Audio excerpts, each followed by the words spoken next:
बहुत ही शक्तिशाली और टेक्निकली एडवांस देश है इजराइल। इजराइल विवाद का कारण जड़ बहुत पुराना है। तो सेकेंड वर्ल्ड वॉर के टाइम पे जर्मनी बहुत प्रभावशाली हो रहा था। जर्मनी ब्रिटेन पे हमला कर रहा था, बट यहूदी जो खुद जर्मनी में रह रहे थे वो जर्मनी का साथ ना देके ब्रिटेन का साथ दे रहे। तो हिटलर देखा तो कहा कि तो गद्दारी है, लेकिन हम इजराइल को बर्बाद कर देंगे। इजराइल कह रहा है कि रे भाई हम बर्बाद पहले से हो रहे हैं, जर्मनी में रहेंगे तो जिंदा मराएंगे, तुमसे युद्ध लड़ना मंजूर है। अरब वाला घुसिया गया सब, 6-7 गो देश मिलकर इजराइल पे हमला कर दिया सब। कहा कि नेस्ते नाबूद कर देंगे, बर्बाद कर देंगे, तुमको यहाँ रहने नहीं देंगे।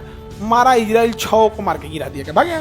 फिर अरब वाला कहा सब 75 पे रहोगे। तो अमेरिका के इशारा पे इजराइल किसी को पीट देता है, इसलिए पूरे अरब वाले गुलामी करते हैं किसकी? ये पूरे अरब देश में अभी आज के टाइम पे फलस्तीन में भूखमरी आ गई है, अस्पताल मार दिया गया है, स्कूल तोड़ दिया गया है, और बहुत हद तक बेंजामिन नेतन्याहू अब युद्ध को लंबा इसलिए खींच रहे हैं कि उनको अगले साल इलेक्शन लड़ना है।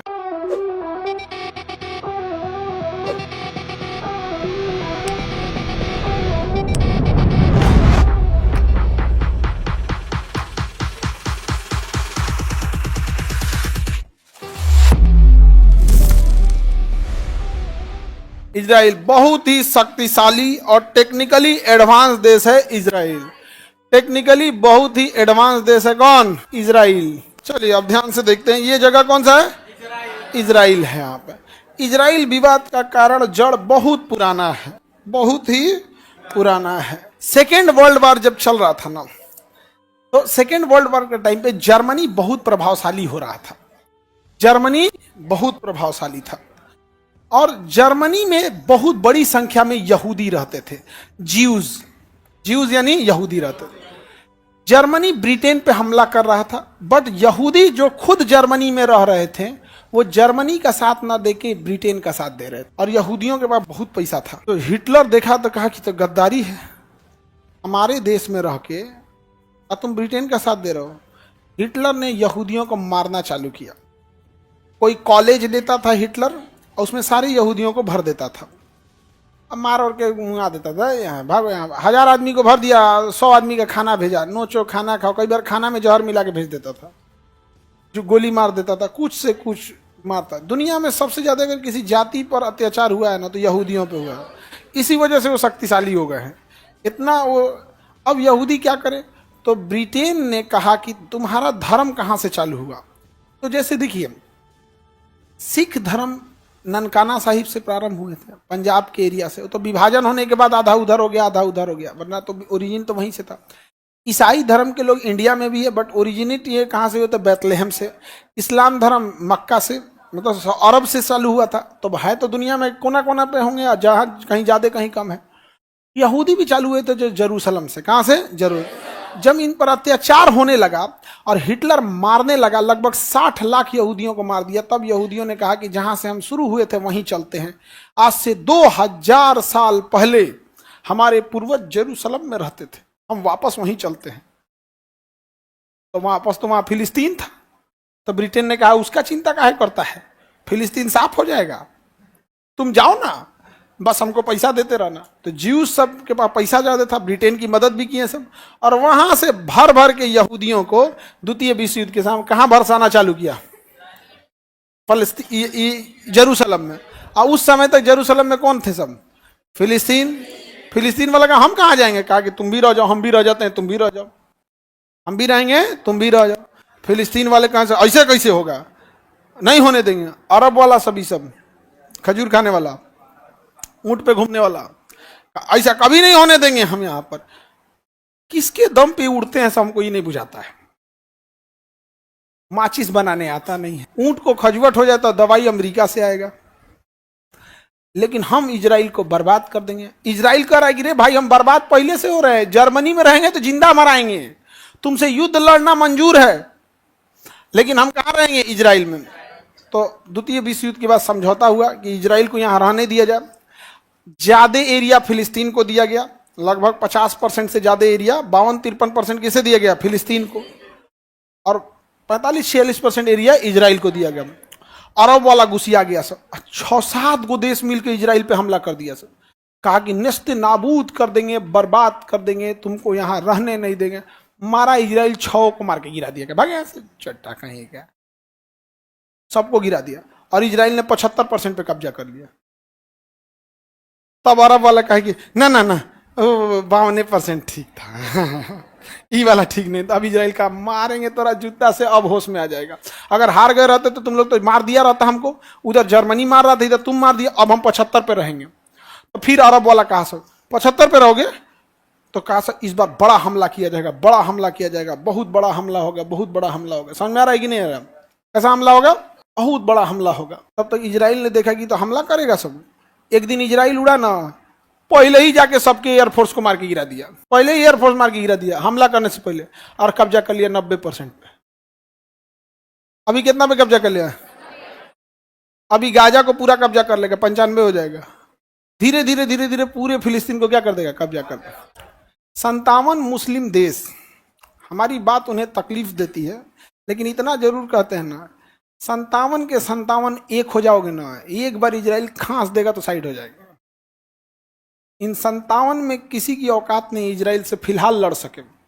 अब हमसे कोई कहते हैं कि एक दौर ऐसा आएगा, बिल्कुल आएगा भैया, आप परमाणु बम ले आकर मार दीजिए, हम कहाँ कह रहे हैं।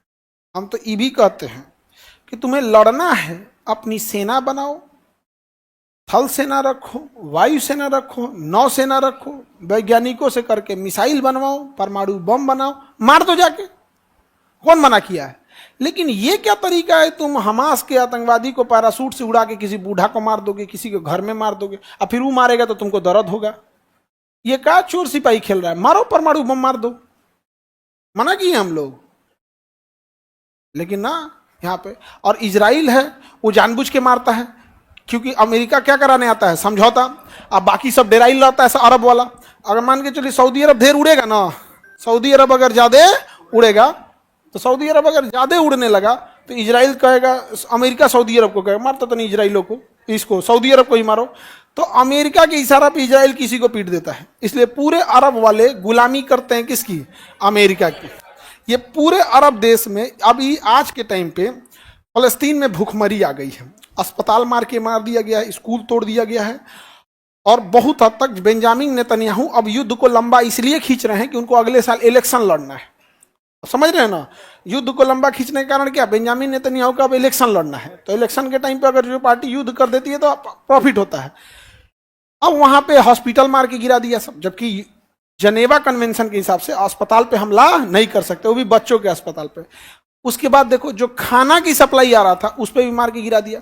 अरब वाले खाना दे तो पहुंचा दो भाई, तुम तो पूरे अमीर हो, पूरी दुनिया से काहे कह रहे हो, यहाँ पर अमीर है। यहाँ पे 57 के 57 कंट्री कुछ नहीं कर सकते हैं, क्योंकि ये पावरफुल नहीं है, अमीर है। पावरफुल और अमीर में अंतर होता है।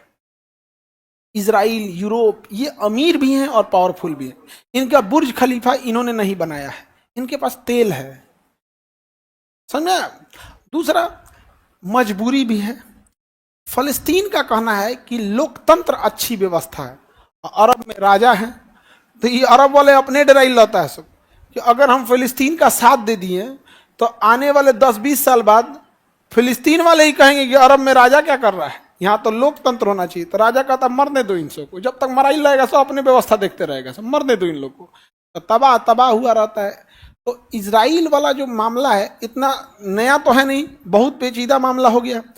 अब इजराइल आज के डेट में कहता है कि फिलिस्तीन कोई देश नहीं रहने देंगे, और फिलिस्तीन को देश की मान्यता नहीं है। फिलिस्तीन आर्मी नहीं रख सकता है, नेवी नहीं रख सकता है, एयरफोर्स नहीं रख सकता। अब जरा सोचो, अगर इंडिया यही नियम श्रीलंका पे लगा दे कि श्रीलंका नेवी नहीं रख सकता है, एयरफोर्स नहीं रख सकता, आर्मी नहीं रख सकता, श्रीलंका से हमारा युद्ध होगा कि नहीं होगा? यही इजराइल और फिलिस्तीन है, वहां युद्ध होता नहीं है, युद्ध जानबूझ के करवाया जा रहा है, युद्ध जानबूझ के करवाया।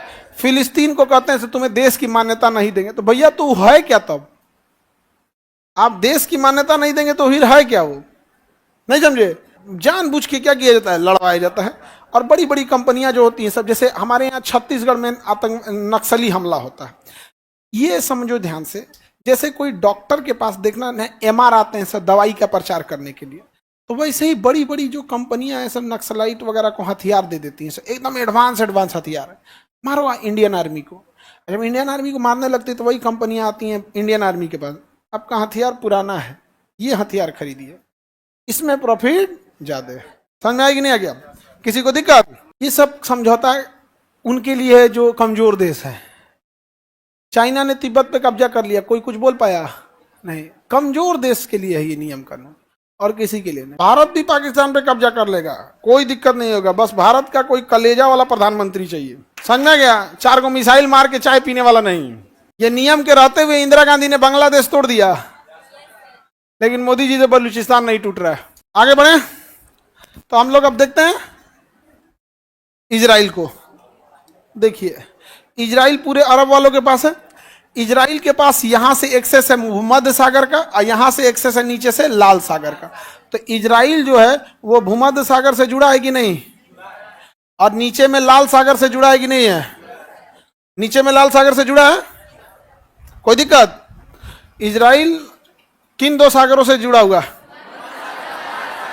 नीचे में और ऊपर में भूमध्य सागर। अब ध्यान से देखिए, यहां से जितने भी पानी वाले जहाज जाते हैं वो इधर होते हुए सुएज नहर से पार करते हैं। यहां रास्ता नहीं था, ये सुएज नहर बनाया गया है, सुएज नहर बनाया गया। तो इजराइल चाहता है यहां से एक दूसरा नहर बनाया गया, बेन गुरियन कैनाल। क्या ना बनाया जाए?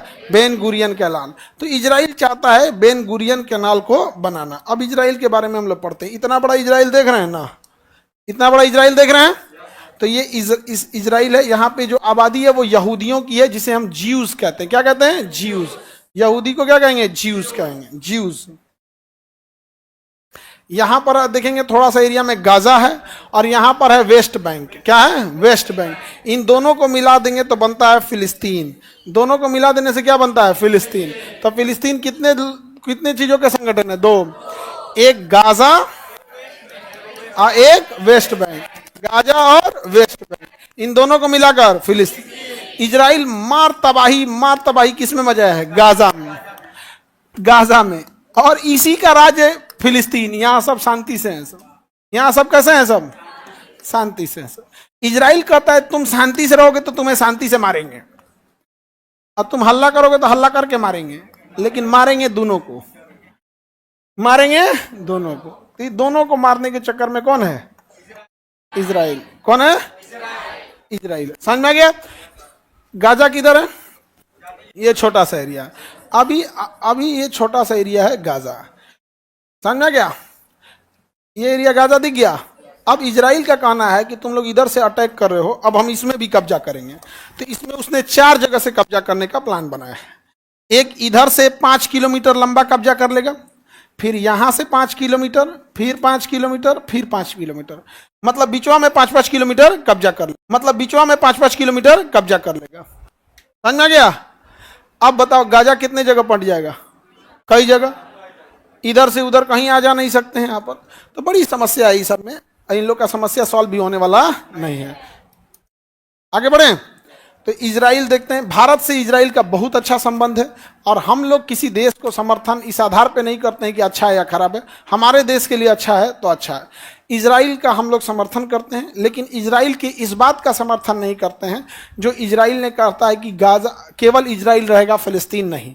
हम ये कहते हैं कि दोनों का अधिकार है, गाजा का भी है और फलस्तीन का भी है। जो यूएनओ ने कहा था वही है। अमेरिका कहता है कि यूएनओ में केस चलेगा, हम केसे आगे नहीं बढ़ने देंगे। एक काम करो, तुम मार मार धो कब्जा करते रहो, यहाँ पे मार मार के खत्म कर देगा इन लोग को। अमेरिका का प्लान है इन लोग को यहाँ से पानी वाली जहाज में भर भर के सोमालिया में ले जाकर बसा देना।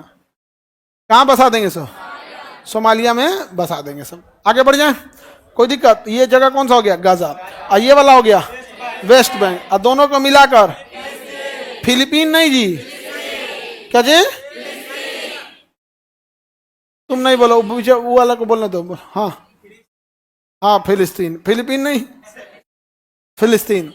इजराइल जो है इसका सबसे बड़ा शहर जो है वो है तेल अवीव। देखिए ये इजराइल का सबसे बड़ा शहर है तेल अवीव। इजराइल का सबसे बड़ा शहर हो गया।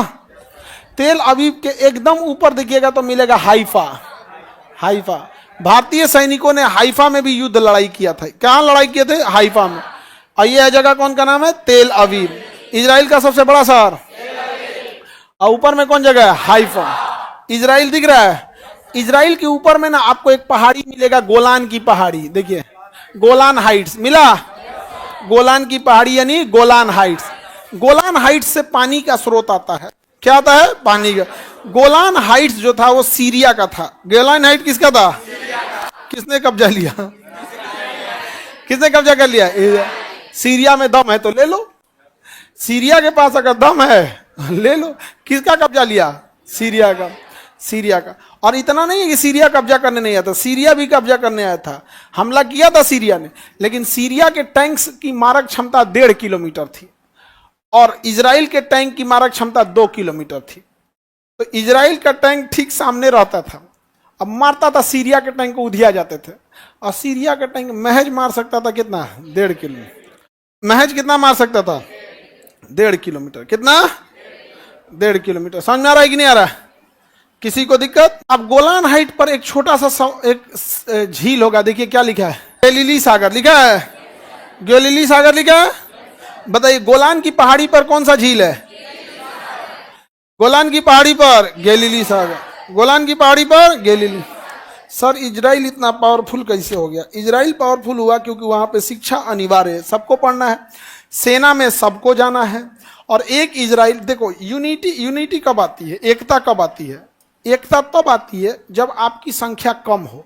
तो यहूदियों की संख्या कम है और आपके चारों ओर दुश्मन हो। तो इजराइल में एकता का कारण यह है कि एक तो संख्या कम है और चारों ओर क्या भरे हैं? दुश्मन। तो एकता ऑटोमेटिक आ गई। दूसरा, ये सब के सब रईस हैं, सब बिजनेस बहुत करते हैं और ज्यादातर ये लोग इन्वेस्टर होते हैं। क्या होते हैं? इन्वेस्टर। इन्वेस्टर मतलब जैसे मान के चलिए कि किसी के पास पैसा है लेकिन काम करने के लिए टाइम नहीं है, तो एक काम करेगा, किसी आदमी को दे दिया, ये लो 2 करोड़ रुपया लो, तुम 2 करोड़ में भैंस पालो। कंपनी रजिस्टर्ड करा देगा और कह देगा 20% तुम्हारा, 80% मेरा। तो जो भैंस पाल रहा है, मेहनत कौन करेगा? जो पाल रहा है। दूध निकालेगा जो पाल रहा है, बेचेगा जो पाल रहा है, और जब बेचने का प्रॉफिट आएगा तो 80% वो ले जाएगा जो इन्वेस्टर है और 20% ही दोनों को फायदा। उसके पास उतना पूंजी नहीं था कि उतना 2 करोड़ की भैंस खरीद सके। 20% 2 करोड़ की भैंस, समझ रहे हो? जिसके बाद 10,000 2-4 हजार भैंस पाल ले, उसका 20% कितना प्रॉफिट में आ जाएगा। तो इजरायली जो होते हैं यहूदी, वो बिजनेसमैन कम, इन्वेस्टर ज्यादा होते हैं। क्या होते हैं? इन्वेस्टर। तो उसको कोई काम धाम नहीं है, अपना शांति से इधर डाल दिया, तीन से इधर डाल दिया, इधर डाल दिया, काम खत्म। समझ में आ गया कि नहीं आ गया? बिजनेस अपना करते रहेंगे वहां पर। तो बड़े बिजनेसमैन होते हैं, टेक्नोलॉजी में सबसे आगे है। और आप कहिएगा कि हम भी यहूदी धर्म अपनाना चाहते हैं, तो आपको नाश्ता पानी कराएगा, भेज देगा, कहे जा यहाँ से, जा चुपचाप यहाँ। नहीं बनने देगा आपको। पता है कि यहूदी जन्म लेते हैं, बनते नहीं है। हम लोग को ज्यादा संख्या नहीं बढ़ाना है, क्वालिटी ध्यान देना है। अभी कोनो दूसरा धर्म में जाओ, धाए दे कालीन बिछा, आइए एकदम आइए, आइए आइए हमरे में आइए, संख्या बढ़ाइए, तुरंत आइए, संख्या बढ़ाइए।